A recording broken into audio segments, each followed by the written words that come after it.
Біздің Рязиль бит инде Тәтішлі районынан Башқұртстандагы эме Хания Фәрхи, Салават Фатхетдинов, алар бүтүнүсү якташлар инде бир район кишилери.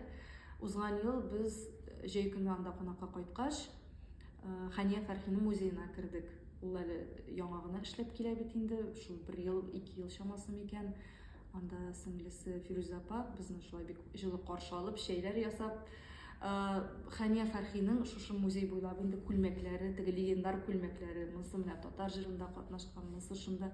Аның менә бер таныш булмаган күлмәге юк. Җырлары кебек, һәр күлмәге дә таныш. Аның менә туфлиләре дә бер төрле генә туфлиләр. Бу туфлидан туйдым, менә мондыйын киеп карыйм әле дип әйтми. Димәк, Хания Фәрхинең туфлие дә бер стильдә булырга тиеш. Шундай кызык ачышлар ясап, шуннан соң мин Рязильгә әйттем. Әйтәм, безнең дә сәхнә костюмнары менә Хания апаныкы шикелле булырга тиеш. Безне костюмнар